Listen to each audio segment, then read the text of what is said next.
ಒಂದು ಕಾಲದಲ್ಲಿ ಚಿನ್ನವನ್ನೇ ತಕ್ಕಡಿಯಲ್ಲಿಟ್ಟು ಮಾರಾಟ ಮಾಡುತ್ತಿದ್ದ ನಾಡಿದು. ಚಾಲುಕ್ಯರು, ರಾಷ್ಟ್ರಕೂಟರಂತಹ ಮಹಾನ್ ಸಾಮ್ರಾಜ್ಯಗಳು ಆಳಿದ ಸಂಪದ್ಭರಿತ ನೆಲ. ಆದರೆ ಇವತ್ತು ಅದೇ ನೆಲದಲ್ಲಿ ಆಳವಾದ ಸಮಸ್ಯೆಗಳು ಬೇರೂರಿವೆ. ಬನ್ನಿ, ಈ ವಿಶ್ಲೇಷಣೆಯಲ್ಲಿ ಇದರ ಹಿಂದಿನ ನಿಜವಾದ ಕಾರಣಗಳನ್ನು ಹುಡುಕೋಣ. ಹಾಗಿದ್ರೆ ನಾವು ಉತ್ತರಿಸಬೇಕಾದ ಮೊದಲ ಮತ್ತು ಮುಖ್ಯವಾದ ಪ್ರಶ್ನೆ ಇದೆ. ಉತ್ತರ ಕರ್ನಾಟಕದ ಇವತ್ತಿನ ಈ ಸ್ಥಿತಿಗೆ ಹೊಣೆಗಾರರು ಯಾರು? ಇದು ಒಂದೇ ದಿನದಲ್ಲಿ ಆದದ್ದಲ್ಲ. ಇದರ ಹಿಂದೆ ದಶಕಗಳ ಕಥೆನೇ ಇದೆ. ಬನ್ನಿ ಆ ಕಥೆಯ ಆಳಕ್ಕೆ ಇಳಿಯೋಣ. ಇದು ಒಂದೇ ರಾಜ್ಯದ ಕಥೆ, ಆದರೆ ಇದರಲ್ಲಿ ಎರಡು ಬೇರೆ ಬೇರೆ ಕರ್ನಾಟಕಗಳು ಇವೆ. ಒಂದ್ ಕಡೆ ಸಮೃದ್ಧಿ, ಅಭಿವೃದ್ಧಿಯ ಬೆಳಕಿದ್ರೆ, ಇನ್ನೊಂದು ಕಡೆ ಬಡತನ, ಹಿಂದುಳಿದಿರೋವಿಕೆಯ ಕತ್ತಲು ಆವರಿಸಿದೆ. ಈ ವ್ಯತ್ಯಾಸ ಎಷ್ಟು ದೊಡ್ಡದು ಅಂತ ನೋಡೋಣ ಬನ್ನಿ. ನೋಡಿ, ಅಂಕಿಅಂಶಗಳು ಯಾವತ್ತೂ ಸುಳ್ಳು ಹೇಳಲ್ಲ. ದಕ್ಷಿಣ ಕರ್ನಾಟಕದ ಜನರ ಸರಾಸರಿ ಆದಾಯಕ್ಕೂ ಉತ್ತರ ಕರ್ನಾಟಕದ ಜನರ ಸರಾಸರಿ ಆದಾಯಕ್ಕೂ ಅಜಗಜಾಂತರ ವ್ಯತ್ಯಾಸ ಇದೆ. ಒಂದು ಭಾಗದಲ್ಲಿ ಆರ್ಥಿಕತೆ ಮೇಲೆ ಇರುತ್ತಿದ್ರೆ ಇನ್ನೊಂದು ಭಾಗ ಇನ್ನೂ ಸಂಕಷ್ಟದಲ್ಲೇ ಇದೆ. ಈ ವ್ಯತ್ಯಾಸ ಎಷ್ಟು ಅಂತೀರಾ? ಸರಿಸುಮಾರು 8,40,000 ರೂಪಾಯಿ. ಹೌದು, ನೀವು ಕೇಳಿದ್ದು ಸರಿ. ದಕ್ಷಿಣ ಮತ್ತು ಉತ್ತರ ಕರ್ನಾಟಕದ ಒಬ್ಬ ವ್ಯಕ್ತಿಯ ಸರಾಸರಿ ವಾರ್ಷಿಕ ಆದಾಯದಲ್ಲಿ ಇಷ್ಟೊಂದು ಅಂತರವಿದೆ. ಇದೇ ಅಂತರ ಅಲ್ಲಿನ ಜನರ ಬದುಕಿನ ಗುಣಮಟ್ಟವನ್ನ ನಿರ್ಧರಿಸುತ್ತೆ. ಈ ಆದಾಯದ ಅಂತರ ಅನ್ನೋದು ಬರೀ ನಂಬರಲ್ಲ, ಅದು ಜನರ ದಿನನಿತ್ಯದ ಬದುಕಲ್ಲಿ ಕಾಣೋ ಕಠೋರ ಸತ್ಯ. ಉತ್ತರ ಕರ್ನಾಟಕದ ಹಳ್ಳಿಗಳಲ್ಲಿ ಇವತ್ತಿಗೂ ಬಡತನ ತಾಂಡವವಾಡುತ್ತಿದೆ. ಅಲ್ಲಿನ ಯುವಕರಿಗೆ ಕೃಷಿ ಅಥವಾ ಸರ್ಕಾರಿ ನೌಕರಿ ಬಿಟ್ರೆ ಬೇರೆ ದಾರಿಯೇ ಇಲ್ಲ. ಹಾಗಾಗಿಯೇ ಒಂದು ಒಳ್ಳೆಯ ಬದುಕನ್ನ ಅರಸಿ ಅವರೆಲ್ಲ ಬೆಂಗಳೂರು, ಮುಂಬೈನಂಥ ನಗರಗಳಿಗೆ ವಲಸೆ ಹೋಗ್ಬೇಕಾದ ಅನಿವಾರ್ಯತೆ ಇದೆ. ಇವತ್ತಿನ ಈ ಪರಿಸ್ಥಿತಿ ಏನೂ ಒಂದೇ ದಿನದಲ್ಲಿ ಬಂದಿದ್ದಲ್ಲ.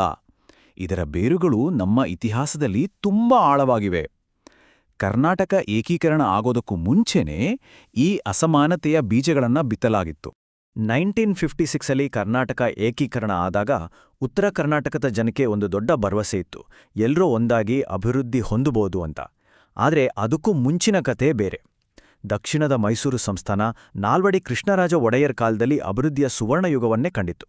ಅದೇ ಸಮಯದಲ್ಲಿ ಬ್ರಿಟಿಷರು ಮತ್ತು ನಿಜಾಮರ ಆಡಳಿತದಲ್ಲಿದ್ದ ಉತ್ತರ ಕರ್ನಾಟಕವನ್ನ ಸಂಪೂರ್ಣವಾಗಿ ನಿರ್ಲಕ್ಷಿಸಲಾಗಿತ್ತು. ಇದನ್ನ ಹೀಗೆ ಅರ್ಥ ಮಾಡ್ಕೋಬಹುದು.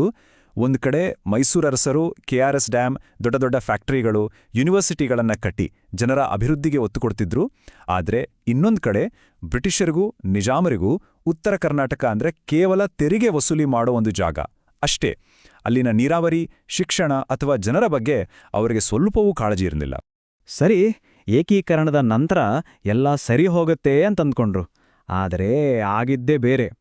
ರಾಜಕೀಯ ನಿರ್ಧಾರಗಳು ಈ ಅಂತರವನ್ನ ಕಡಿಮೆ ಮಾಡೋ ಬದಲು ಅದನ್ನ ಇನ್ನಷ್ಟು ದೊಡ್ಡದು ಮಾಡುವು. ನೋಡಿ, ಯಾವುದೇ ರಾಜ್ಯದ ಅಭಿವೃದ್ಧಿ ಅಲ್ಲಿನ ರಾಜಕೀಯ ಶಕ್ತಿಯ ಕೈಯಲ್ಲಿರುತ್ತೆ. ನಮ್ಮ ರಾಜ್ಯದ ಆರಂಭದ ದಶಕಗಳಲ್ಲಿ ಅಧಿಕಾರದಲ್ಲಿದ್ದ ಬಹುತೇಕ ಮುಖ್ಯಮಂತ್ರಿಗಳು, ನಾಯಕರೆಲ್ಲ ದಕ್ಷಿಣ ಕರ್ನಾಟಕದವರೇ ಆಗಿದ್ರು. ಹಾಗಾಗಿ ಸರ್ಕಾರದ ಗಮನ ಮತ್ತು ಹಣಕಾಸಿನ ಸಂಪನ್ಮೂಲಗಳು ಎಲ್ಲ ಸಹಜವಾಗಿಯೇ ಬೆಂಗಳೂರು, ಮೈಸೂರು ಭಾಗಕ್ಕೆ ಹರಿದೋಯ್ತು. ಈ ಅಂಕಿ ಅಂಶಗಳನ್ನು ನೋಡಿದ್ರೆ ನಿಮಗೆ ಇನ್ನೂ ಕ್ಲಿಯರ್ ಆಗುತ್ತೆ. ರಾಜ್ಯಕ್ಕೆ ಬರೋ ಒಟ್ಟು ಕೈಗಾರಿಕೆಗಳಲ್ಲಿ 75%, ಎಲೆಕ್ಟ್ರಿಸಿಟಿಯಲ್ಲಿ 76%, ಎಲ್ಲವೂ ದಕ್ಷಿಣದ ಪಾಲಾದ್ರೆ ಉತ್ತರಕ್ಕೆ ಸಿಕ್ಕಿದ್ದು ಕೇವಲ ಕಾಲ್ಭಾಗ ಮಾತ್ರ. ಅಭಿವೃದ್ಧಿಗೆ ಬೇಕಾದ ಅಡಿಪಾಯವೇ ಇಲ್ಲದಿದ್ದ ಮೇಲೆ ಆ ಭಾಗ ಹಿಂದುಳಿದೆ, ಇನ್ನೇನಾಗುತ್ತೆ? ಆದರೆ ಇಲ್ಲಿ ಬರೀ ದಕ್ಷಿಣದ ನಾಯಕರನ್ನ ದೂರುವುದು ಸರಿಯಲ್ಲ. ಉತ್ತರ ಕರ್ನಾಟಕದಿಂದಾನೇ ಆಯ್ಕೆಯಾಗಿ ಮುಖ್ಯಮಂತ್ರಿಗಳಾದವರು, ದೊಡ್ಡ ದೊಡ್ಡ ಮಂತ್ರಿಗಳಾದವರು ಕೂಡ ತಮ್ಮ ಭಾಗದ ಅಭಿವೃದ್ಧಿಗೆ ಗಟ್ಟಿಯಾಗಿ ಧ್ವನಿ ಎತ್ತಲಿಲ್ಲ. ಅಧಿಕಾರದ ಕುರ್ಚಿಗೆ ಬಂದ ಮೇಲೆ ಅವರ ಗಮನವು ಬೆಂಗಳೂರಿನ ಕಡೆಗೆ ತಿರುಗಿತು. ಈ ಅನ್ಯಾಯದ ಬಗ್ಗೆ ಧ್ವನಿ ಎದ್ದಾಗ ಸರ್ಕಾರಗಳೇನ್ ಮಾಡಿದ್ವು ಗೊತ್ತಾ? ಕಮಿಟಿಗಳನ್ನ ಮಾಡಿದ್ವು, ವರದಿಗಳನ್ನ ತರಿಸ್ಕೊಂಡ್ವು. ಆದ್ರೆ ಆ ವರದಿಗಳೆಲ್ಲ ಕಪಾಟು ಸೇರಿದ್ವು ಹೊರತು ವಾಸ್ತವ ಮಾತ್ರ ಬದಲಾಗ್ಲೇ ಇಲ್ಲ. ಅದರಲ್ಲೂ 2002ರಲ್ಲಿ ಬಂದ DM ನಂಜುಂಡಪ್ಪ ಸಮಿತಿ ವರದಿ ಇದೆಯಲ್ಲ, ಅದು ಸರ್ಕಾರದ ಕಣ್ಣನ್ನೇ ತೆರೆಸಬೇಕಿತ್ತು. ರಾಜ್ಯದ 175 ತಾಲೂಕುಗಳಲ್ಲಿ 114 ತಾಲೂಕುಗಳು ತೀರಾ ಹಿಂದುಳಿದಿವೆ. ಅದರಲ್ಲೂ ಹೆಚ್ಚಿನವು ಉತ್ತರ ಕರ್ನಾಟಕದಲ್ಲಿವೆ ಅಂತ ಆ ವರದಿ ಹೇಳಿತ್ತು. ಅಷ್ಟೇ ಅಲ್ಲ, ಈ ಅಸಮಾನತೆ ಆಕಸ್ಮಿಕವಾಗಿ ಆಗಿದ್ದಲ್ಲ. ಇದು ದಶಕಗಳಿಂದ ಸರ್ಕಾರಗಳು ಮಾಡಿದ ತಪ್ಪು ನೀತಿಗಳ ನೇರ ಪರಿಣಾಮ ಅಂತ ಸ್ಪಷ್ಟವಾಗಿ ಹೇಳಿತ್ತು. ಸರಿ, ಈ ವರದಿ ಬಂದ್ಮೇಲೆ ಏನಾಯ್ತು? 2013ರಲ್ಲಿ ಕಲ್ಯಾಣ ಕರ್ನಾಟಕ ಅಭಿವೃದ್ಧಿ ಮಂಡಳಿ ಅಂದ್ರೆ KKDB ಅಂತ ಸ್ಥಾಪನೆ ಮಾಡಿದ್ರು. ದಶಕಗಳ ನಿರ್ಲಕ್ಷ್ಯಕ್ಕೆ ಕೊನೆಗೂ ನ್ಯಾಯ ಸಿಗುತ್ತೆ ಅಂತ ಜನ ನಂಬಿದ್ರು. ಆದ್ರೆ ಆಗಿದ್ದೇನು? ನಂಬದ್ರೆ ನಂಬಿ, ಈ ಬೋರ್ಡ್ಗೆ ಅಂತ ಕೊಟ್ಟ 5,000 ಕೋಟಿ ರೂಪಾಯಿಗಳಲ್ಲಿ ಜನರ ಅಭಿವೃದ್ಧಿಗೆ ಖರ್ಚಾಗಿದ್ದು ಬರೀ 1,200 ಕೋಟಿ.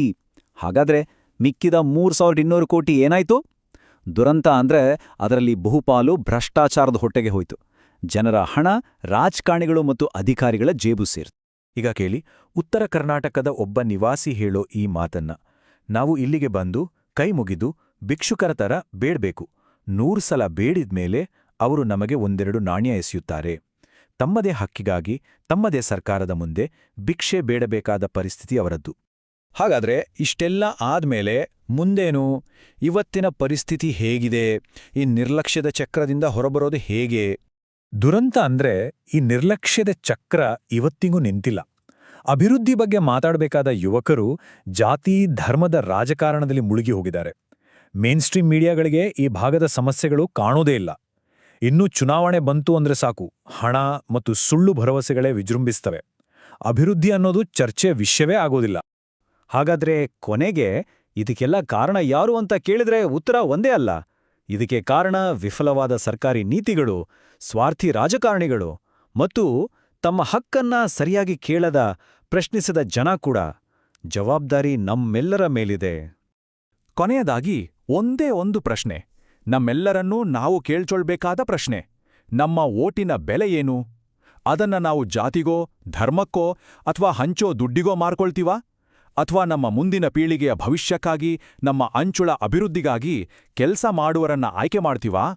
ಉತ್ತರ ಕರ್ನಾಟಕದ ಭವಿಷ್ಯ ಈ ಪ್ರಶ್ನೆಗೆ ಸಿಗೋ ಉತ್ತರದಲ್ಲೇ ಇದೆ. ಯೋಚನೆ ಮಾಡಿ.